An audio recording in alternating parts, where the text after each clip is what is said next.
G'day guys and welcome back to another episode of Tarmac Obsession. So today is a very, very dreary, cold, rainy Monday here in WA, the 6th of the 7th, 2020. Last video, me and Brad got a little bit of the back end in, pretty happy with that little bit of work we did.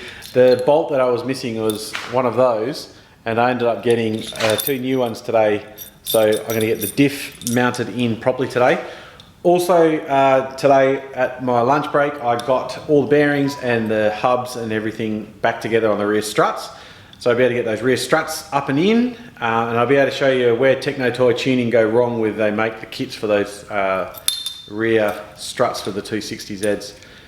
So stay tuned. Hope you enjoy the episode.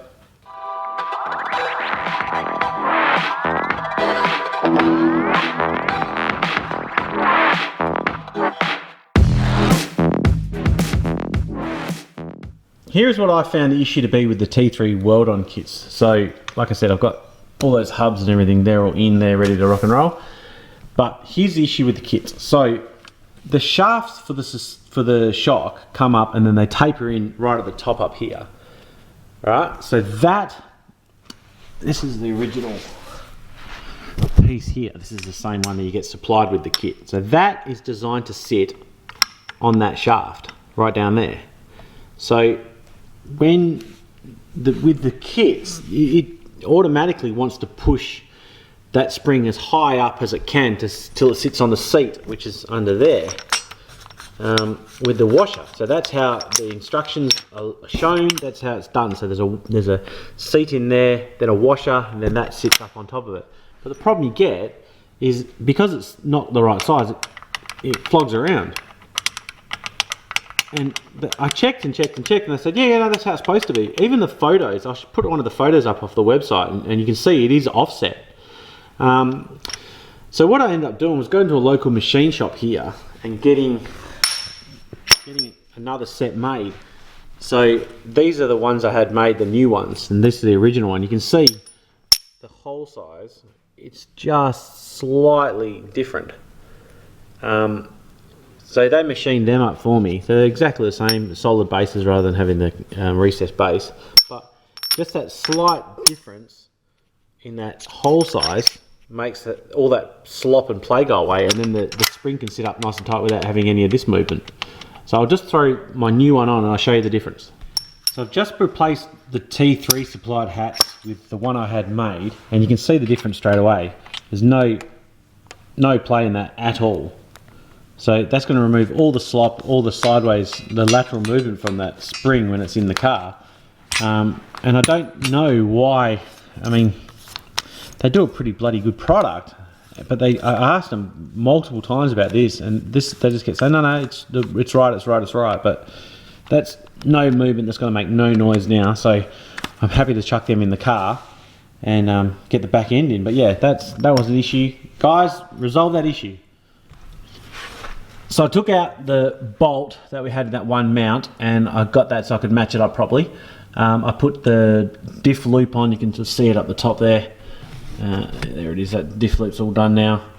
So I'm going to put those bolts in, put that diff mount back in, and put that cross member across back in, so that's all that finished.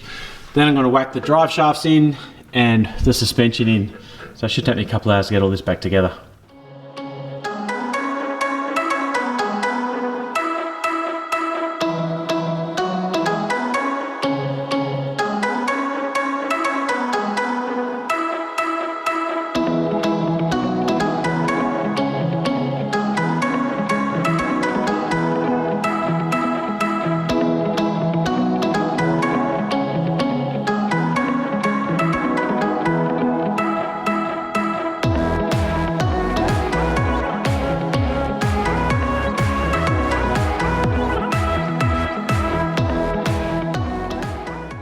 Well, that little job is done. I actually tightened up the two bolts through to the mount first, and I had to leave them loose so I could get this back on. So I've just done these up tight, but this is just done up loose, purely for the fact that I've got the T3 adjustable bushings coming at the moment. So I'm waiting for them and those GTX2 front arms. So once they get here, I'll just pop these out and put the adjustable ones in.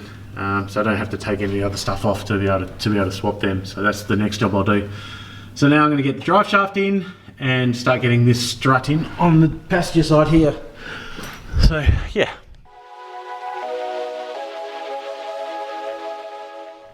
Alrighty guys, so that side is done. I guess the thing that took me the longest, believe it or not, is there's a pin that goes down through there. You can see the top of it, there's gold. That holds this shaft that goes along here.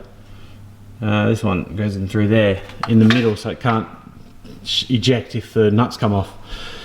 Getting that in the right sort of rotation so I could put the pin through, and then I realised that when I'd powder coated all this stuff, it made it a bit fatter, so I had to sort of just get a drill and just be a bit rough with the drill through it and just open that hole up somewhat. But that was probably the thing that took me the longest. But everything's all there, all buttoned up. Pretty excited to see them in, to be honest with you. I'm going to go and knock the other side off, and then I'm going to call it a day today. I can tell you guys that I am very pleased to say that that is in and done. That was a very, very hard job.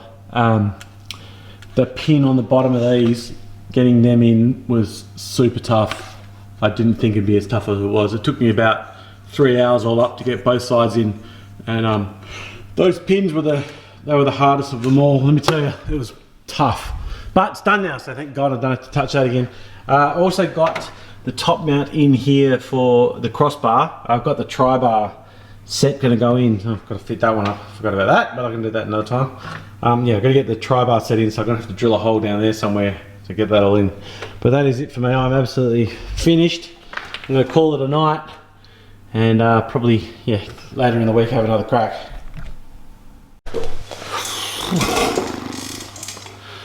Well, 3 hours that took, and yeah, that was a big job. I didn't think it would take as long as it did. Yeah, I'm buggered. So I'm going to call it a day today. Thanks for watching, guys. I do appreciate it. On the next episode, I'm going to start getting the doors back together, all the lock mechanisms, that sort of stuff. So I can show you how that goes. That'll be a little bit easier than what I just did then. Still waiting on those bits to come from Techno Toy Tuning, those GTX2 front arms and the adjustable radius arms and all that sort of stuff. Pretty excited that tomorrow morning I'm going to pick up the new project, which is an R34 GTT Skyline manual, RB25 turbo. It's in pretty bad shape, but I'll show you a video of that next. So that'll probably be the next video that I will film. I'm going to work with a buddy, Ryan, one of my buddies, Ryan, him and his dad got a panel shop, and we're going to do a bit of a collaboration project on the body of it, I guess, and show you how to convert the body from a GTT to a GTR. I want to make a Z-Tune clone, so that'd be the next project. So stay tuned for that if you're into Skylines, but plenty more work to do on the Dado, so stay tuned to the episodes. Hope you enjoy them. Subscribe, thumbs up, hit the bell icon, and we'll see you later in the week, and the next video will be the Skyline video. So have a good night.